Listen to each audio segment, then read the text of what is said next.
O nosso entrevistado de hoje é o ex-presidente Luiz Inácio Lula da Silva, candidato à presidência da República pelo PT. Muito obrigada pela entrevista. O prazer é meu, Edilene, conversar com você outra vez e conversar com os ouvintes da Rádio Itatiaia. O senhor esteve recentemente, na sexta-feira da semana passada, em Minas Gerais, na área de votação do candidato do senhor ao Senado, o senador Alexandre Silveira, e o principal adversário do senhor adotou a mesma estratégia. Na sexta-feira passada, ele esteve na cidade do candidato dele ao Senado. Como é que está esse campo, essa área, esse cargo específico de prioridade na campanha do senhor? Olha, Edilene, eu tenho uma relação muito forte com o Vale do Aço, porque fui lá muitas vezes quando eu era dirigente sindical, fui lá muitas vezes quando o PT governou a cidade, várias vezes com o Chico Ferramenta, sabe, com a mulher do Chico Ferramenta, com o Leonardo, ou seja, o PT teve bastante prefeitos no Vale do Aço, em várias cidades. A gente governou Timóteo, Coronel Fabriciano, João Molevade, e eu fui lá para apoiar o companheiro Alexandre Silveira. Ele é de lá e eu preciso não apenas contribuir para eleger o Calil governador, como eu preciso contribuir para eleger o Alexandre, porque o Alexandre, eleito senador, será um parceiro meu nas mudanças que nós precisamos fazer para melhorar a vida do povo de Minas e a vida do povo brasileiro. Por isso que eu fui ao Vale do Aço, foi um grande comício, um grande ato, e se Deus quiser, a gente vai eleger o Calil governador e o Alexandre Silveira senador. Caso haja uma vitória do adversário do Calil, Zema, no primeiro turno em Minas Gerais e a eleição presidencial vá para o segundo turno, o senhor pensa num palanque em Minas, já que é possível que Zema faça um palanque para Bolsonaro? Olha, independentemente do resultado eleitoral, eu vou votar em Minas Gerais se tiver segundo turno lá. Tá? Se eu ganhar as eleições no primeiro turno, eu vou votar em Minas Gerais. E se eu não ganhar no primeiro turno, eu vou votar em Minas Gerais. Tá? E vou votar independentemente do que vai acontecer na eleição para o governo do Estado. Se tiver segundo turno, eu tenho certeza que o Calil ganhará as eleições. Se o Zema ganhar no primeiro turno, ainda assim eu vou votar em Minas Gerais, porque eu não preciso conversar com o governador, eu tenho que conversar com o povo de Minas. E eu, durante essa campanha, eu tentei visitar o Vale do Mucuri, tentei visitar o Vale do Jequitinhonha, tentei visitar o Vale do Rio Doce, tentei visitar o norte de Minas, eu fui a Montes Claros uma vez, mas eu queria ir mais a essas regiões mais empobrecidas de Minas Gerais, porque eu tenho uma bela relação com Minas Gerais. Eu possivelmente não tenha ninguém no Brasil, e até mais do que alguns governadores de Minas Gerais, eu visitei todas as regiões de Minas Gerais, muitas vezes, desde 1980. E mais ainda, Edilene, nós temos um legado muito forte em Minas Gerais. Seja o legado de cuidar do emprego, seja o cuidado de cuidar, sabe, de combater a fome, seja o cuidado do luz para todos, seja o cuidado de fazer, sabe, a reparação nas estradas que nós tínhamos que fazer em Minas Gerais. E seja a relação com o Estado. O Aécio era meu adversário, mas eu mantinha uma relação civilizada com o Aécio, porque é esse o papel do presidente da República. O que é importante é que eu gosto do povo mineiro, gosto da comida do povo mineiro, gosto do jeito de mineiro fazer política e gosto da cultura mineira. O senhor falou de estradas em Minas Gerais, a BR-381 pode ser concedida para duplicação em breve, a 262 também, o metrô de Belo Horizonte pode ser leiloado no final do ano. Críticos do senhor afirmam que durante os anos anteriores essas obras não foram feitas e o BNDES fez investimentos em outros países vizinhos. No eventual governo do senhor, se o senhor ganhar a eleição, como é que fica? 381, 262, metrô de Belo Horizonte? Oi, Edilene, você só não pode misturar os empréstimos do BNDES a um outro país com as obras do metrô. Porque o empréstimo que você faz é empréstimo que algum governo toma e paga. E o Brasil exporta engenharia e exporta peça. As pessoas compram caminhões, compram tratores, compram tudo no Brasil. É uma vantagem para nós fazermos isso. Eu poderia estar errado se você fosse de Minas Gerais e tivesse pedido 1 bilhão emprestado e outro país tivesse pedido 1 bilhão emprestado e eu pegasse 1 bilhão e emprestasse para outro país. Mas o dinheiro é de empréstimo. Se ninguém no Brasil quer, porque não pode pagar, e alguém lá fora quer emprestado, a gente empresta e exporta serviço. Eu, na verdade, assumi o compromisso em Patinga de que eu vou terminar a 381 de Belo Horizonte até Governador Valadares. A Dilma fez licitação, ganhou uma empresa espanhola, a empresa espanhola quebrou, depois entrou o Temer, entrou o Bolsonaro e não fizeram. Então eu assumi um compromisso com o povo de Ipatinga, olhando no olho das crianças, das mulheres, dos homens. Se eu ganhar as eleições, eu vou acabar com a história de Minas Gerais ter uma estrada da morte. A estrada vai se chamar a estrada do conforto e a estrada da vida. E o governo do senhor levaria adiante a privatização do metrô, que deve ser leiloado no fim Não, do veja, ano? isso é um problema do Estado, não é um problema do governo federal. Veja, eu acho um erro, porque o transporte, a garantia do direito de ir e vir, muitas vezes tem que ser assegurada pelo Estado, pelo poder público. Se o Estado não tem competência, ele pode fazer uma concessão por determinado tempo. Mas na hora que o Estado simplesmente privatiza e ele não coloca no acordo a responsabilidade daquele que comprou a empresa, ele pode estar frustrando a sociedade com a qualidade do transporte. E o direito de ir e vir é sagrado. As pessoas levantam de manhã para trabalhar, voltam à tarde para casa, as pessoas precisam ter transporte de qualidade e o metrô pode oferecer isso. E, inclusive, com preços acessíveis, porque o cara não pode gastar 10% do salário mínimo pagando transporte. O PT, mudando um pouquinho de assunto, tem passado por um desgaste nos últimos anos com o tema relacionado à corrupção. O senhor tem dito e repetido que foi inocentado nos processos judiciais e os adversários do senhor reforçam sempre que foi a extinção dos processos. O senhor vê alguma responsabilidade do senhor nos ocorridos anteriores? A população pode confiar-se no eventual próximo mandato do senhor, se o senhor virar presidente da República de novo, episódios de corrupção não ocorrerão? Como é que o senhor lida com isso? Deixa eu dizer para você uma coisa, Edilene. Pela primeira vez na história do Brasil, um cidadão é culpado por ser inocente. É a primeira vez. Isso vai passar para a história do Brasil. Veja, a sociedade brasileira e, sobretudo, a imprensa brasileira, ela foi, induzida à maior mentira do século, contada por um juiz mentiroso e contado por uma quadrilha que foi montada dentro do Ministério Público, encabeçada por um promotor chamado Dallagnol.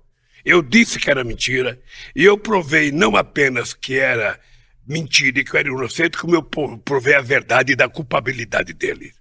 Então, eu estou muito tranquilo para dizer para você e repetir uma coisa muito sagrada. As pessoas que passaram 5 anos acreditando no Moro e acreditando no Ministério Público, hoje não têm coragem de reconhecer que foram enganados. Então, de vez em quando, eu vejo o cara falar, o Lula está livre, mas ele não foi absolvido, o processo foi suspenso. Se o processo foi suspenso, não tem processo. Se não tem processo, não tem acusação. Se não tem acusação, eu sou inocente. Qual é a lógica outra diferente? Eu fui absolvido de 26 processos, na Justiça Federal. Eu fui inocentado 26 vezes na Justiça Federal, fui inocentado 2 vezes na Justiça, na Suprema Corte, e fui inocentado 2 vezes pela ONU. Ou seja, a não ser que eu vá para o céu para pedir inocência agora. Lá eu já estou inocentado porque Deus sabe a verdade. Então, veja, eu tenho uma tese que é o seguinte: tudo que foi feito para combater a corrupção nesse país, nós fizemos. Nós não criamos sigilo secreto de 100 anos para nada. Nós não colocamos tapete na sala do presidente da República. Tudo que foi denunciado foi apurado. Agora, tudo que é anunciado é decretado sigilo por 100 anos. Não existe essa hipótese. Não existe, ou seja, ninguém criou mecanismo de apuração de corrupção como nós. Ninguém. A CGU, a AGU, o CAD. Nós criamos instrumentos poderosos de fiscalização e vamos continuar criando. Só há um jeito de alguém não ser investigado, é não cometer erros. Porque se cometeu, é investigado. E quando eu ganhar as eleições, que eu tomar posse, eu vou fazer um decreto anulando todos os decretos sigilosos do Bolsonaro para saber o que tem embaixo do tapete. Porque até agora o Queiroz não prestou depoimento, até agora a questão da rachadinha dos seus filhos não apareceu no depoimento, até agora ele não explicou como é que ele pôde ter comprado 51 imóveis pagando 26 milhões à vista. Não explica, fica dizendo para a imprensa que não fez, mas é preciso explicar para a sociedade. Então esse é um tema que me deixa muito tranquilo. Me deixa muito tranquilo porque eu aprendi com uma mulher analfabeta que me pariu e me criou. Quem não deve não teme. E a gente não pode perder o direito de andar de cabeça erguida. E eu conquistei o direito de andar de cabeça erguida. E ninguém vai fazer eu baixar a cabeça nesse país. Eu quero voltar a ser presidente da República para fazer com que esse povo volte a comer 3 vezes ao dia, volte a estudar, volte a trabalhar, volte a viajar, volte a ter água, volte a ter prazer de viver, prazer de ser mineiro, prazer de ser paulista, prazer de ser... É isso que eu quero, fazer as coisas que o povo quer. O povo quer coisa simples, o povo quer morar, quer trabalhar, quer que os filhos estudem, o povo quer tomar café de manhã, almoçar, jantar, o povo quer comprar roupa para as crianças. É isso que a gente quer. A gente quer ter direito a comprar um carrinho, comprar um computador, comprar um celular. A gente tem o direito de ter as coisas que são elementares. Errado é a gente não ter. Isso está garantido na Bíblia, está garantido na Declaração Universal dos Direitos Humanos, está garantido na Constituição. Então eu vou atrás disso e vou fazer esse povo voltar a sorrir.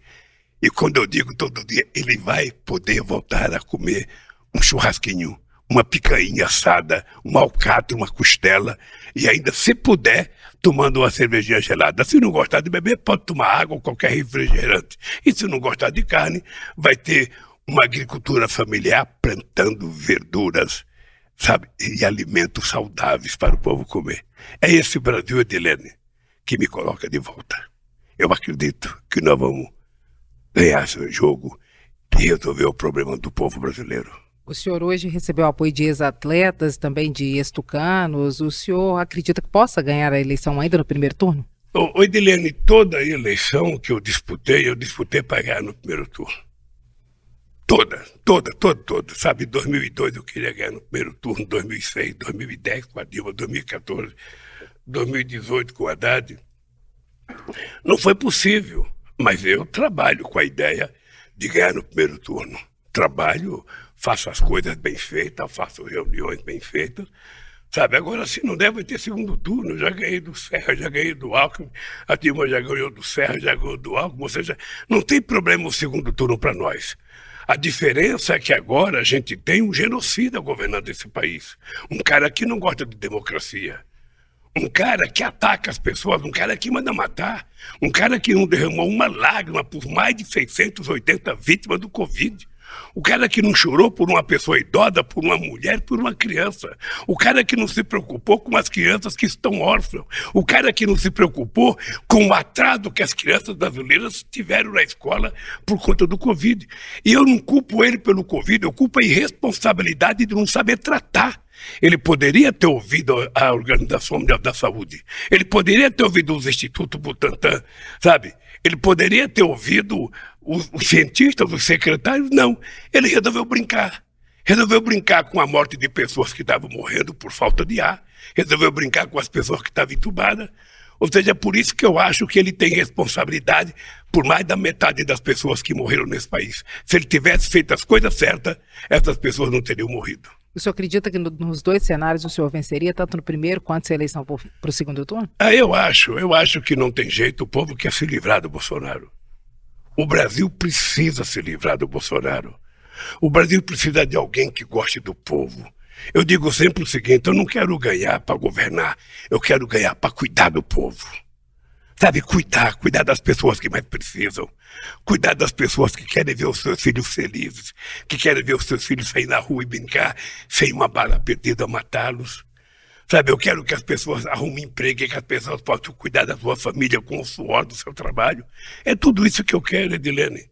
E por isso nós vamos votar. E eu quero te dizer uma coisa, eu sou contra o voto útil, eu já fui vítima do voto útil. Agora é o seguinte, eu quero o voto necessário, eu quero o voto seguinte, gente, se a gente puder, sabe, fazer as coisas agora, vamos fazer. Não vamos deixar para depois do que a gente pode fazer hoje. É por isso que eu quero ganhar as eleições no primeiro turno. Como é que o senhor encarou, como é que o senhor recebeu essa movimentação, manifesto do Ciro contra o voto útil? Olha, eu disse ontem que o Ciro plantou vento e está colhendo tempestade. Eu acho que o Ciro se perdeu no caminho. Ele não sabe o que quer. Ele não sabe se ataca o Bolsonaro, não sabe se ataca o Lula, de vez em quando ataca o dois, de vez em quando está no debate e cochicha no ouvido do Bolsonaro. Ou seja, o Ciro ficou uma figura um pouco, eu diria, estranha nessa campanha. Mas, de qualquer forma, é um direito dele continuar, é um direito dele, sabe, ser presidente da República se ganhar as eleições. Ele só tem que aprender uma coisa. Para ser presidente, é convencer o povo. Coisa que ele não está conseguindo. O senhor ainda conta com o apoio dele no eventual segundo turno, ou se o senhor vencer as eleições, ou o contrário, se ele vencer a eleição numa hipótese mais remota, o senhor estaria com ele? Não sei, Dilene, não sei se o Ciro vai tomar uma decisão favorável a nós no segundo turno. Com o Haddad, ele foi embora para Paris, agora eu não sei. Sabe, de qualquer forma, eu tenho certeza que pelas pesquisas de opinião pública, mais de 50% dos eleitores do Ciro votarão em nós, sabe, no segundo turno. O senhor falou na pergunta anterior, na resposta anterior, sobre a agricultura. Caso o senhor vença as eleições, como é que vai ser a relação do senhor com o agronegócio? A mesma que foi quando eu era presidente. Ediliano, o agronegócio sabe que não tem, vou dizer para você aqui, não tem na história do agronegócio um presidente que cuidou mais do agronegócio do que o presidente Lula e a presidenta Dilma. Nós fizemos uma medida provisória chamada 452, uma medida provisória, sabe, que resolveu o problema da securitização da dívida dele de quase 75 bilhões de reais. Se a gente não tivesse feito isso, eles tinham quebrado. No nosso tempo, o agronegócio comprava trator financiado para pagar 2% de juros ao ano. Agora eles estão pagando 14% ou 18%. Eles sabem que o governo brasileiro do PT e da Dilma cuidaram deles. Eles sabem que o Lula e a Dilma fizeram os investimentos necessários. Eles podem não gostar de nós por outras coisas. Podem não gostar de nós por causa do sem terra. Mesmo assim, eu tenho desafiado eles. Me mostrem as terras produtivas que o sem terra invadiu. Porque quem mede se a terra é produtiva ou não é o sem terra, é o INCRA. E todas as ocupações que o sem terra fez, a terra foi considerada improdutiva, e quem paga? O governo. Então, eu acho que eles se queixam, sabe, erradamente, equivocadamente, é uma visão confusa, e eles precisam saber que o Brasil comporta o pequeno e médio produtor rural e o grande produtor rural. O Brasil precisa de gente que produza em grande escala e precisa de gente que cria a galinha caipira que a gente come, o porquinho que a gente come, que planta o alface, que planta o pepino, que planta a cebola, que planta o alho que nós comemos. Nós precisamos dos dois. Um planta para vender, o outro planta para a gente comer. Então nós precisamos dos dois, e precisamos que os dois vivem em harmonia. E é isso que eu vou fazer. O presidente Jair Bolsonaro disse em entrevista a Itatiaia na sexta-feira passada que, se for eleito, vai acabar com o MST. Como é que o senhor vê essa afirmação do Ele não vai ter essa chance, porque nós vamos acabar com o mandato dele dia 2 de outubro. E ele vai voltar a morar com os milicianos dele. Um outro assunto que nos últimos anos tem ficado muito em pauta é a chamada politização do STF. O senhor enxerga que é essa politização? O senhor não lê assim? Qual que é a avaliação que o senhor faz? O senhor que recebeu o apoio do ex-ministro do STF, eu não leio assim. Eu não leio assim. Veja, quem politiza a Suprema Corte é o Congresso. Cada vez que eu entro com um recurso que poderia ser resolvido dentro do Congresso, na política da Suprema Corte, eu estou dando a primazia da Suprema Corte participar da política. É errado, então, o comportamento dos políticos de politizar. Como é errado você querer judicializar a política. Como é errado o presidente da República não governar sequer o orçamento da União. Ou seja, a Constituição define que o governo governa, o Poder Legislativo agiliza e a Suprema Corte julga. Olha, o que está acontecendo é exatamente o contrário. Sabe, o presidente não governa, não controla o orçamento, o Poder Legislativo tenta governar e, ao mesmo tempo, tenta judicializar a política, e muitas vezes o Poder da Suprema Corte entra em debate político desnecessário. Eu acho que nós precisamos voltar à normalidade. A normalidade é cada um cumprir com a sua função para esse país viver em tranquilidade. Esse país precisa de paz, de harmonia, de solidariedade, de convivência democrática na diversidade. E isso é a razão pela qual eu me coloco como candidato. O senhor aponta ou apontou recentemente, muitas vezes, um excesso do judiciário em relação ao senhor, principalmente com a Lava Jato e o juiz Sérgio Moro. O adversário do senhor aponta um excesso do STF contra ele na questão das fake news. O senhor acha que, originalmente, o judiciário algumas vezes excede, e esse é o caso do STF, ou não é o caso? Veja, eu não quero misturar o comportamento do STF com a questão da Lava Jato.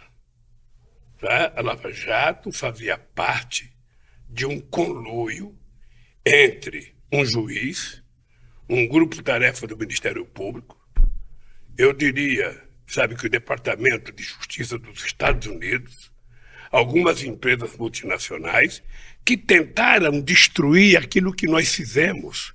Quando nós descobrimos o pré-sal, nós transformamos o pré-sal num passaporte do futuro do povo brasileiro.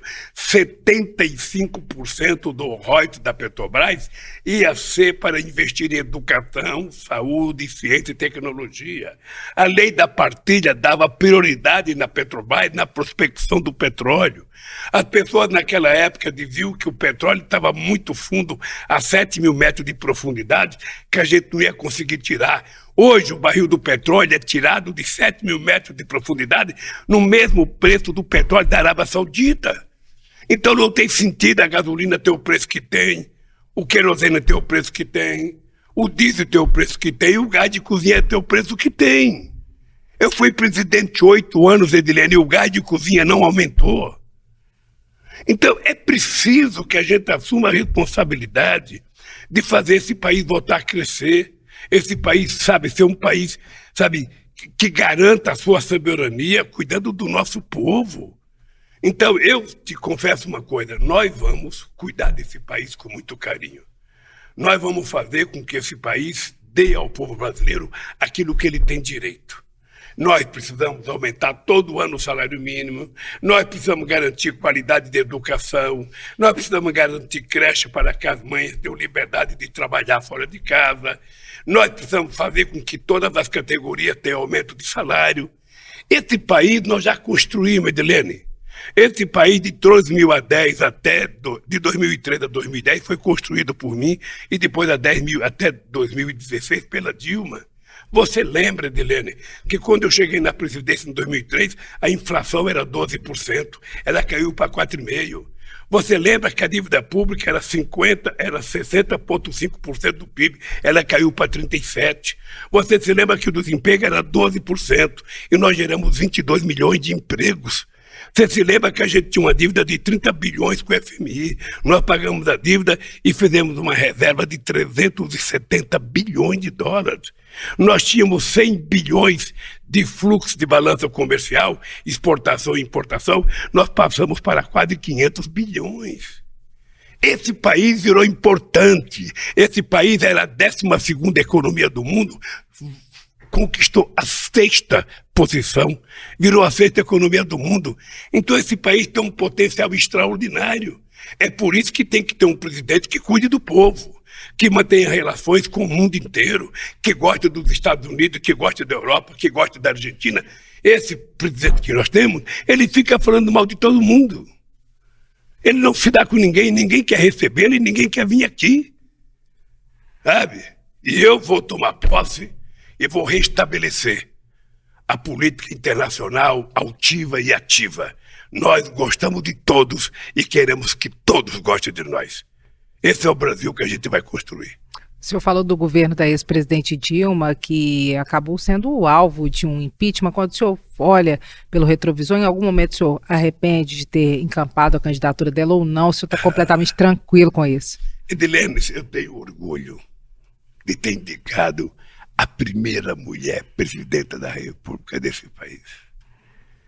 Edilene, a Dilma é uma mulher de muita qualidade. Ela participa agora, a partir se o senhor ganhar? Não, a Dilma não quer isso. A Dilma agora quer viver a vida dela. A Dilma está lendo, está escrevendo. Ela sofreu muito. Ela foi vítima de uma canalice de uma parte da elite política desse país. Aqueles que inventaram a ponte para o futuro e criaram um abismo e não colocaram a ponte, o povo está caindo nesse abismo. Então eu acho que a Dilma está muito tranquila. Mas eu trabalhei com a Dilma, eu levei a Dilma para a Casa Civil. Eu posso dizer, Edilene, que poucos homens na vida tiveram uma mulher da competência da Dilma trabalhando. A Dilma não perguntava por quê e para quê. Tudo aquilo que eu pedia, ela entregava. Entregava com muita clareza. A gente abriu uma reunião do ministério, ela dizia, se alguém mentir para o presidente, eu vou contar. Sabe, era como se fosse uma mãe tomando conta do seu rebanho. Ela foi extraordinária. E depois foi vítima, sabe, de uma crise econômica mundial, sabe, em que se descuidou um pouco com a questão, sabe, de desoneração. Quando ela tentou mudar, ela mandou uma medida provisória para o Congresso Nacional, foi recusada, e o Congresso Nacional elegeu o Eduardo Cunha para destruir ela, porque tudo que ela mandava para o Congresso vinha piorado.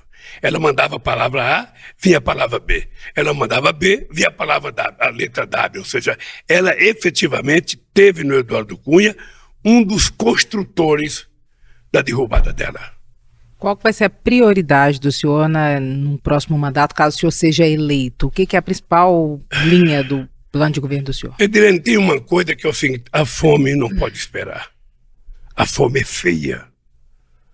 E nós queremos que as pessoas comam. O meu compromisso é que toda e qualquer criança, toda e qualquer mulher, todo e qualquer homem tem o direito elementar de tomar café de manhã, almoçar e jantar. Esse é um direito elementar. O segundo direito é essas pessoas terem direito a estudar em escola de qualidade, da creche à universidade. O terceiro direito é o direito dessa gente trabalhar, porque é o trabalho que paga o salário, e é o trabalho e o salário que dá dignidade ao ser humano. Não tem nada mais... Eu fiquei 27 anos dentro de fábrica, Edilene. Não tem nada mais orgulhoso, mais sagrado do que a gente trabalhar o mês inteiro, chegar no final do mês, receber o nosso salário e poder comprar o que comer para os nossos filhos às custas do nosso suor e do nosso sangue. É isso que eu quero voltar a fazer no Brasil de primeira ordem. Nós vamos cuidar do povo brasileiro como se fosse a minha própria família. O que o senhor espera desse último debate? Eu acho que pode haver uma virada, um fato novo? Não tem debate que vira o jogo. Não é possível. Essa campanha está, embora ela não tenha começado oficialmente há muito tempo, a campanha, a polarização entre eu e o Bolsonaro é a mesma que foi entre eu e o Fernando Henrique Cardoso, é a mesma que foi entre eu e o Serra, a mesma que foi entre eu e o Alckmin, a mesma que foi entre Dilma e Aécio, sabe? O PT é um partido muito grande. O PT foi o segundo em 89, 94 e 98, o primeiro em 2002, o primeiro em 2006, o primeiro em 2010, o primeiro em 2014, o segundo em 2018 e agora vai ser o primeiro outra vez. É uma pena que a gente não tenha o PSDB disputando com a gente tenha um fascista, sabe? A gente tem a extrema-direita violenta disputando conosco. Mas nós vamos ganhar para esse país voltar a ser democrático outra vez. E nós vamos ganhar com muita tranquilidade, em paz, sem aceitar provocação, sem fazer provocação. Nós vamos ganhar porque o povo brasileiro precisa de paz, de amor, de solidariedade, de fraternidade. E ninguém vai largar a mão de ninguém na recuperação da democracia brasileira. O senhor teme sofrer um atentado? Não temo. Eu já faço campanha há tanto tempo, ou seja, eu te digo uma coisa, eu acho que eu tenho a proteção de Deus. Deus foi muito generoso comigo. Nascer onde eu nasci, em Pernambuco. Não morrer de fome até completar 5 anos de idade. Sabe, só ter um diploma primário e um diploma de torneiro mecânico. E chegar a presidente da República disputando com tanta gente, só pode ter a mão de Deus. E eu posso dizer para vocês, nós vamos ganhar as eleições. E vamos governar, porque é obrigação de um governo cuidar do povo. E eu quero cuidar desse povo. O senhor tem 1 minuto para as considerações finais. Edilene, minha consideração final é te agradecer pela entrevista, esperar que você continue esse trabalho maravilhoso que você faz na Rádio Itatiaia. Sabe, dizer para o povo mineiro que Minas é um estado muito grande. Minas não pode ter 1.200.000 pessoas passando fome.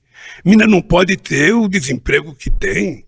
Ou seja, é preciso que a gente eleja a pessoa que tem mais compromisso. Por isso que eu estou pedindo voto para o Calil e por isso que eu estou pedindo voto para o Alexandre Silveira. Porque eu preciso do Alexandre no Senado e do Calil no estado de Minas Gerais. E se o povo quiser votar em mim, eu estou Lulinha Paz e Amor. Fico muito, muito, muito agradecido E eu quero aproveitar e terminar dando um beijo no coração de cada mineiro e de cada mineira. Um abraço, que Deus abençoe vocês. Ex-presidente Lula, candidato à presidência da República pelo PT, muito obrigada pela entrevista. Obrigado a você, Dilene.